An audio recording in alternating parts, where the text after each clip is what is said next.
इस बार से क्या ना सीबीएसई बोर्ड ने जो स्पॉट इवोल्यूशन होता था, यानी कि एक केंद्र बनाया जाता था, वहां पर सारे जो आंसर शीट चेक होती थी टीचर जाते, तो सीबीएसई ने उसमें थोड़ा चेंजेस किया है, टेक्नोलॉजी का यूज किया है।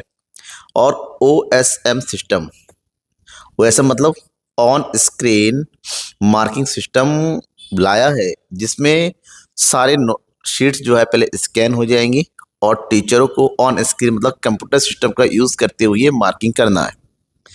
अब ये जो सिस्टम है, आपको मैसेज आया होगा बहुत सारे, लगभग लगभग टीचरों को, जो सीनियर टीचर है, पीजीटी जो ओसीसी जिनका बना हुआ है, उन सबको मेल आया हुआ है जिसमें एक लिंक दिया रखा है और उसमें आपको पासवर्ड दिया गया है और साथ ही साथ आपकी लॉगिन आईडी भी दिया रखा है। ये इसलिए दे रखा है ताकि आप उस लिंक पे जाए और वो सब सिस्टम को चालू करें, लॉगिन करें, उसके बाद आप प्रैक्टिस करें। लेकिन इसकी सबसे बड़ी खामी ये है, सीबीएसई बोर्ड ने इतना बड़ा चेंज किया, बहुत बड़ा चेंज है ये, क्योंकि ये छोटी मोटी बात नहीं है। इससे पहले कम से कम 6 महीने पहले सीबीएसई को इसमें ट्रेनिंग प्रोवाइड करनी चाहिए थी। नॉर्मल ट्रेनिंग तो होती ही होती है, सब्जेक्टिव ट्रेनिंग करते, तमाम ट्रेनिंग वगैरह कराते हैं, तो ये ओसेम की ट्रेनिंग अगर कराते तो कोई दिक्कत नहीं थी, कराना चाहिए था, लेकिन नहीं कराया। खैर, अब नहीं कराया तो सिस्टम तो आ गया इसी साल से, अब पेपर भी शुरू हो गया है, तो जाहिर सी बात इसकी अभी चेकिंग भी शुरू हो जाएगी। तो यहाँ पर टीचरों के सामने बड़ी प्रॉब्लम है कि किस तरह से करें, कैसे इस सिस्टम का यूज़ करें। मेरे पास सिस्टम है, मुझे सिस्टम की नॉलेज है, तो मैं तो कर ले रहा हूँ, चलो ठीक है, लेकिन जिनके पास सिस्टम नहीं है और जो सिस्टम का यूज़ नहीं करते हैं, वो टीचर्स कैसे करेंगे। जैसे हिंदी के टीचर हो गए, इंग्लिश के टीचर हो गए, या फिर दूसरे सब्जेक्ट के टीचर हो गए, ठीक है ना, वो कंप्यूटर की नॉलेज उनको बहुत ही कम होगी, तो उनके लिए तो बहुत ही मुश्किल होगा। और सब्जेक्ट टीचर को ही सीट चेक करनी है, तो यहाँ पर प्रॉब्लम ये है कि किस तरह से ओएसएम सिस्टम का यूज़ करेंगे। तो मैं आपको एक डेमो देने जा रहा हूँ जिसमें ओएसएम की सभी बारीकियों को मैं बहुत ही कम समय में आपको बताना चाहूँगा कि किस तरह से यूज़ करेंगे, किस तरह से लॉगिन करेंगे, उसमें सिस्टम किस तरह से बना हुआ है, चेकिंग कैसे करेंगे, मार्किंग कैसे करेंगे, कोई अगर गलत हुआ तो कैसे करेंगे, स्टेप मार्किंग कैसे करते हैं, हर एक चीज़ मैं आपको बताने की कोशिश करता हूँ। ठीक है, चलिए चलते स्क्रीन पे, जहाँ पर डायरेक्टली मैं आपको बताऊं कि किस तरह से इसका इवोल्यूशन सिस्टम यानी कि मार्क सिस्टम चलाया जाता है। ओके, सबसे पहले क्या करना है, आपका जो लिंक दिया हुआ है उसको क्लिक कीजिए। उसमें आपका जो आईडी है, यूज़र आईडी, जो ओसीस आईडी होने वाला है, पासवर्ड गिवन है, स्कूल नंबर फिल करना है और उस पर ओटीपी आएगा, मोबाइल पे क्लिक कर देना है। जैसे ही क्लिक करेंगे होम पेज आ जाएगा, जहाँ पर आपको इस तरह से कुछ मिलने वाला है। एक साइड में लिखा हुआ यूज़र मैनुअल, फिर है होम, होम के नीचे मेन असेसमेंट क्लिक करेंगे। ये आपका जो सब्जेक्ट फिल किया हुआ उसी साइड में वो सब्जेक्ट आ जाएंगे। जैसे मेरे इसमें इकोनॉमिक्स और अकाउंट फिल हुआ है, तो एसेस करने में 3 ऑलरेडी कर चुका हूँ। फिर प्रोफाइल पे जाएंगे, यहाँ पर आपको बैंक डिटेल फिल करने के लिए कहा जाएगा। तो आपको अपना यूज़र आईडी वगैरह चेक कर लेना है। जैसे मेरा नाम नकुल डालिए, यूज़र आईडी वगैरह सब कुछ दे रखा है, मोबाइल नंबर गिवन है, ठीक है। और बेसिकली यहाँ पर बैंक डिटेल फिल करना इंपॉर्टेंट है, क्योंकि अगर आपकी ड्यूटी लगती है तो इसी बैंक अकाउंट नंबर पे आपका और बैंक नंबर फिल कर दो, कंफर्म बैंक अकाउंट हो जाएगा। आईएफसी कोड, और आईएफसी कोड को क्या कर लो, वेरीफाई कर लो। वेरिफिकेशन के बाद बैंक एड्रेस आ जाएगा, फिर इसको अपडेट कर देना है। अपडेट कर दिया, ठीक है। अपडेट जैसे ही हो जाएगा, फिर अगर हम प्रोफाइल में कंप्लीट हो गया और मैं सब्जेक्ट व्यू, सब्जेक्ट में हम कौन सा सब्जेक्ट देख रहे हैं वो सब कुछ यहाँ पर हमारे पास आ गया। जैसे कि कंप्लीट मैंने 3 कर चुका हूँ, देखिए यहाँ पर दिखाया जाएगा। टोटल 5 ही हमें करने हैं, ठीक है। फिर डे वाइज हमने कौन कौन से दिन को कितना किया वो गिवन हो जाएगा। टोटल 5 ही हमें एवलेट करना है। मैंने एक सब्जेक्ट का 4 किया, इकोनॉमिक्स का, अकाउंट का 1 कर लिया, ठीक है। और बाकी देखिए यहाँ पर ये हो गया पूरा, आपने क्या क्या स्क्रिप्ट दे रखा है, सब कुछ इसमें गिवन हो गया। आपने कितने परसेंटेज दे रखे, कितने मार्क्स, यहाँ पर पूरा डिटेल इस पेज में हमारा आ जाता है, जिससे हम अपनी पूरी रिपोर्ट देख सकते हैं। ओके, अब इसके अलावा AHE भी बन जाता है, HE भी होता है, वो भी आपको इसमें रिव्यू करते हैं, जिस तरह से नॉर्मल एक्सपर्ट डेवोल्यूशन में होता है ना, बिल्कुल सब कुछ ऐसा ही होता है, सब कुछ दे सकते हैं। यहाँ पर आपका AHE रिव्यू रिपोर्ट हो गया, फिर इवोलेटर वाइज मार्क्स रिपोर्ट हो गया, कितने सीट पे कितने मार्क्स दे रखे हैं, पूरा हमें ये बनाना पड़ता है। एक्सपर्ट डेवोल्यूशन में टेबल बनाते थे, ऑटोमेटिक यहाँ पर बनता चला जाएगा, वो काम हमें करने की जरूरत नहीं है फिलहाल यहाँ पर, ठीक है। फिर AHE डिटेल हमारा क्या हो गया, मोबाइल नंबर वगैरह सब कुछ यहाँ पर आ जाएगा। फिलहाल ये सब खुलेगा जब एक्चुअल में होगा। वापस होम पेज में जाएंगे। अब यूजर मैनुअल सबसे इंपॉर्टेंट है, यूजर मैनुअल को खोल के एक बार जरूर पढ़ लेगा। यहाँ पर सारा डिटेल दे रखा है, पूरा PDF दे रखा है, आप इसको यहाँ से डाउनलोड भी कर सकते हो। डाउनलोड करो और पूरे यूजर मैनुअल को अच्छे से पढ़ो। इसमें सारे पॉइंट दे रखे हैं कि इसमें क्या करना है, लॉगिन कैसे करना है, इसमें सारे आइकॉन, कौन सा आइकॉन का क्या यूज होना है, कैसे स्टार्ट करना है, सब कुछ हमारे पास गिवन है। अब यहाँ पर वापस आ गए, कंटिन्यू पे आ गया। अब ये देखो इकोनॉमिक्स अकाउंट दो रखा है, मैं यहाँ पर चूज करना हूँ फिलहाल इकोनॉमिक्स आपको समझाने के लिए। ठीक है, इकोनॉमिक स्टार्ट क्लिक करेंगे तो आपके सामने एक स्कैन की हुई ऑलरेडी कॉपी आ जाएगी।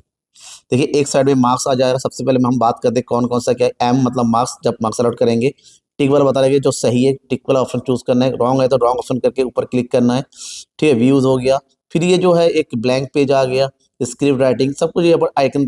फिर डिलीट, कुछ अगर गलत हो जाता है डिलीट कर सकते हो आप। ठीक है, यहाँ पर स्क्रिप्ट किसमें कुछ लिखना है जैसे रॉन्ग है, ये सब कुछ। इवन यहाँ पर हमारे पास सॉल्यूशन भी दे रखा है, इसको भी हम डाउनलोड कर सकते हैं, डाउनलोड का ऑप्शन दे रखा है। फिर क्वेश्चन पेपर भी दे रखा है, इसको भी हम डाउनलोड कर सकते हैं। ठीक है, नॉर्मली ऐसे जब डाउनलोड करके चेक करना हमारे लिए बेटर होगा, हम आराम से कर सकते हैं। अब बात करते हैं किस तरह से होगा। यहाँ पर हर एक पेज पे आपको कुछ ना कुछ करना है, लिखना है। जैसे हम मैं जो पहला क्वेश्चन चेक करना है तो पहले पे टिक क्लिक किया। अब देखेंगे यहाँ पर पहले पेज में ये ऑलरेडी चेक कॉपी आएगी, ताकि हमें सीख सके कि मार्क्स कैसे अलॉट करना है, सब कुछ पिछले साल की कॉपी होगी। ये पेज ब्लैंक है, ब्लैंक पेज को आपको यहाँ पर करना है, ब्लैंक पेज वाला ऑप्शन लेना, ऊपर क्लिक यहाँ पर टिक करना और ऊपर पेज में टिक क्लिक करना, ब्लैंक पेज आ जाएगा। अब इस बंदे ने सेक्शन 1 क्वेश्चन नंबर 11 से शुरू किया है, तो मैं जाऊंगा क्वेश्चन नंबर 11 पे साइड में। देखिए 11 आ गया। अब 11 में इसको दिया गया 2.5। अब यहाँ पर स्टेप भी है, जो 0:1 दे रखे है ना, यहाँ पर एक स्टेप में हमें पूरे नंबर देने हैं। इसको कितना मार्क्स दिया गया है, 2 मार्क्स दिया गया। हम यहाँ पर इसको देखो टिक कर दिया और यहाँ से हमने 2 मार्क्स चूज कर दिया। ठीक, अब 2 मार्क्स जैसे चूज करेंगे उसमें भी फिल हो जाए। 12 बी, 12 बी पे आते हैं। 12 बी में कितने स्टेप है, 3 स्टेप है। 3 स्टेप पे मार्क्स देना है, क्योंकि न्यूमेरिकल क्वेश्चन है। यहाँ पर 3 स्टेप पे मार्क्स देना है, जितना सही है उसको टिक कर देंगे और जो अगर कुछ गलत है रॉन्ग कर देंगे। अब 3 मार्क्स देने हैं। अब ये देखिए राइट ही क्लिक करना है, वो टिक किया, जहां जहां टिक है टिक कर दिया सबसे पहले। ठीक है, उसके बाद हमें क्या करना है, यहाँ पर राइट क्लिक करना है। तो पहले स्टेप में हमें कितना मैंने इसको 1 मार्क्स दे दिया इस स्टेप को। दूसरे स्टेप को मैंने कितना दे दिया, यहाँ पर भी हमने 0.5 देना है, 0.5 दे दिया। फिर हम तीसरे स्टेप में आ जाएंगे। ठीक है, फिर राइट क्लिक करना है, मार्क्स पे आ गए। हाँ, इसको क्या करना, अगर गलत देखो गलत अगर मान लो मार्क्स गलत हो गए तो मार्क्स को ऑफ कर दो एक क्लिक करके, और उसको डिलीट ऑप्शन करके डिलीट हो गया। अब इसको हमें एक नंबर पे कन्वर्ट करना है, 1 नंबर दे दिया। और लास्ट वाले इसमें हमें 1 नंबर और देना है, तो ये हमने ठीक है 0.5 चूज किया। और मुझे लगता है थोड़ा मार्क्स और बढ़ाना चाहिए, तो मैं दोबारा मार्क्स को ऑफ कर दूंगा, इसको डिलीट कर दिया। और डिलीट करने के बाद इसके मार्क्स मैं बढ़ाऊंगा और ये मार्क्स बढ़ के ठीक है, ये देखिए और खुलो यहाँ पर हो गया 1.5 और 1.5 हम लगे कितना हो गया 3 हो गए पूरे मार्क्स इसके। ठीक है, ये स्टेप इस आप एक बार स्टेप पूरे हो जाएंगे, एक क्लिक करेंगे तो टोटल मार्क्स आ जाएगा। इसी तरह से पॉइंट टू पॉइंट हमारे आगे ये रॉन्ग है, देखिए कोई गलत है, हमने रॉन्ग वाला चूज किया और टिक कर देंगे, ये गलत हो गया। अब इसी तरह से हमें सबको ऐसा ही करना है, जहाँ गलत है तो रॉन्ग वाला क्रॉस वाला टिक कर दीजिए, जो सही है सही वाला लीजिए। और जिसको मार्क करना है उस क्वेश्चन नंबर पे जाना है। ठीक है, लेफ्ट में, और यहाँ पर राइट क्लिक करेंगे तो मार्क्स जितने कितने देने हैं 0, 0.5, 1.5, इस तरह ये आता चला जाएगा। पूरा ये अलॉट हो जाएगा। सब कुछ होने के बाद फिर हम लास्ट में पहुंचेंगे। ठीक है, तो इसी तरह से हमें हर एक क्वेश्चन को चेक करना है, कितने मार्क्स अलॉट दे कितने करने हैं। कि उसके बाद स्टेप मार्किंग है, तो हर एक स्टेप को पूरा करने के बाद उसको टोटलिंग करनी है। तो पॉइंट इसी तरह से कंप्लीट होते हुए हमारा आगे बढ़ेगा।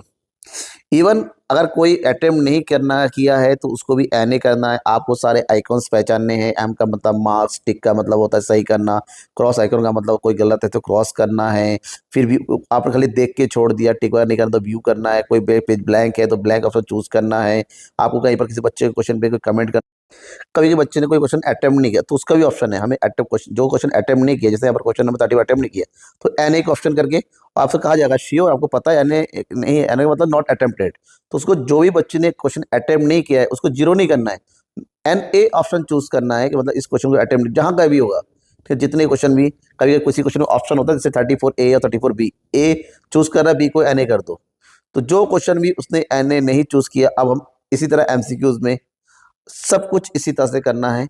चूज नहीं किया एन ए कर दो, अगर रॉन्ग है तो उसको 0 कर दो, क्रॉस मार्क्स करना चाहते हो कर दो, टिक करना चाहते हो टिक कर दो, और इसी तरह से पॉइंट टू हम काम करते हुए चलेंगे और मार्क्स देते हुए आगे चलेंगे। ठीक है, यहाँ पर जैसे यहाँ पर सारे सही 1 नंबर का है तो एक ही नंबर ऑप्शन आएगा, क्योंकि इसमें एमसीक्यूज में आप 0.5 दे नहीं सकते, तो एक ही नंबर पूरा पूरा दे सकते, जो गलत है गलत है, सही है सही है। जब सारे क्वेश्चंस हमारे सही हो जाएंगे, सारे क्वेश्चन हम चेक कर चुके होंगे, ठीक है, फिर हम चेक करेंगे कौन कौन सा ब्लैंक पेज रह गया है, कौन से क्वेश्चन अटेम्प्ट नहीं किया जा रहा है, वो सब चेक करने की जरूरत है। जैसे हम इसके बाद मैंने ये सारा चेक कर दिया, इसके 47 मार्क्स आ रहे थे और मेरे 46 पर, मतलब राउंड फिगर में 47 तो हो जाएगा। ये पेज ब्लैंक है तो ब्लैंक पेज ऑप्शन ले लेंगे। जितने भी ब्लैंक पेज है सबको ब्लैंक पेज, आपको कोई भी पेज बिना एनोटेशन का नहीं, बिना किसी कमेंट का नहीं छोड़ना है। ठीक है, सब कुछ जब ओवर हो जाएगा, कंप्लीट हो जाएगा, पहला पेज में हम क्या करेंगे, कुछ क्वेश्चन कुछ हम यहाँ पर पहले पेज में क्या करते हैं, मार्क्स को टोटल करके लिख दो। ठीक है, फिर हम सबमिट ऑप्शन पे जाएंगे। अगर कुछ यहाँ पर रह जाता है कोई क्वेश्चन, देखिए यहाँ पर कुछ क्वेश्चन मैंने ये छोड़ दिया बच्चे ने। ठीक है, कोई क्वेश्चन के स्टेप्स छूट जाते हैं तो इसमें स्टेप्स कंप्लीट करना होता है, और कोई क्वेश्चन अटेम्प्ट नहीं किया है तो उसको एनए लिख देना है। जैसे कि मैंने आपको कहा था कि आपको एनए चूज करना है, तो वो सब कुछ मैं एनए चूज कर रहा हूँ यहाँ पर। अब बारी है फर्स्ट पेज। फर्स्ट पेज में क्या करें, इसको भी ब्लैंक नहीं छोड़ना, हम क्या करेंगे, स्क्रिप्ट पर हम चूज करेंगे और यहाँ पर डाल देंगे कितने मार्क्स आए। जैसे कि मैं लिख दिया स्कोर 46.5 आउट ऑफ 80 मार्क्स मैं लिख दे रहा हूँ। आप यहाँ पर स्क्रिप्ट छोड़ सकते हैं, तो ये वाला बैक पेज भी आपका कंप्लीट हो जाएगा। लिख दिया, फिर हमें क्या करना, सबमिट कर देना है। सबमिट पे क्लिक करो आप। ठीक है, अब सब कुछ हो गया, अब हम करेंगे सबमिट पे। ठीक है, यूफएम वगैरह आप कर सकते हो इसमें वाला सबमिट पे। तो देखो एक यहाँ पर हमारा एक क्वेश्चन है, क्वेश्चन नंबर 17B, उसका एक स्टेप रह गया। अगर कोई स्टेप आपने मार्किंग नहीं किया, क्योंकि सारे स्टेप में मार्क्स देना जरूरी है, तो 0 करो, तो वो आपको शो करेगा उस स्टेप मार्क को पूरा कर। जैसे क्वेश्चन नंबर 17B में 7 स्टेप है, मैंने कल 3 ही स्टेप किया था, बाकी स्टेप को मैं क्या कर दे रहा हूँ, 0 कर दे रहा हूँ। लेकिन वहां पर आपका क्वेश्चन पेपर होगा, आंसर शीट होगा, जिस स्टेप पे जितने मार्क्स है, फिर फाइनल इसका टोटल हो गया, फिर सबमिट किया तो एक और क्वेश्चन का रह गया। इस तरह से जितने भी क्वेश्चन का स्टेप रह जाएगा, जब तक पूरा नहीं करोगे तब तक ये सबमिट नहीं होने वाला है। तो थोड़ा सा ध्यान से करेंगे, सारे स्टेप कंप्लीट होने चाहिए। कोशिश करेंगे आपके पास आंसर शीट होगा कि हर एक आंसर के जितने मार्क्स अलॉटेड है आप उसमें से उतने ही मार्क्स अलॉट करें। ठीक है, और लास्ट में जब सारे स्टेप कंप्लीट हो जाएंगे तो फाइनल स्टेप में टोटल आता है। जैसे कि यहाँ पर देखिए स्टेप को 0, इसको 0 मार्क्स देने, यहाँ पर भी 0 कर दिया। ठीक है, टोटल अब क्लिक करेंगे तो 1 आ गया, इसका 1 होता। अब हम सबमिट में क्लिक करेंगे।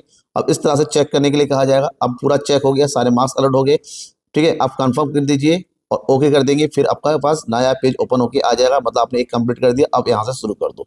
ठीक है, ये करना है। अब फिलहाल हमारे पास चेक आ रही है, चेक शीट है, तो मार्क्स देख के ही करना है। ठीक है, लेकिन नॉर्मली अगर आपको ब्लैंक पेज आता है तो वहां प्रॉब्लम है कि ब्लैंक किस तरह से हम चेक करेंगे, तो ध्यान रखिएगा। ठीक है, तो कैसा लगा आपको वीडियो? आप अगर चैनल में नए हो तो सब्सक्राइब कर दो और लाइक करके शेयर जरूर कर देना। Thank you and bye. कोई डाउट हो आप कमेंट बॉक्स में कमेंट करके पूछ सकते हो, किस तरह से यूज करेंगे, कैसे करेंगे। ठीक है,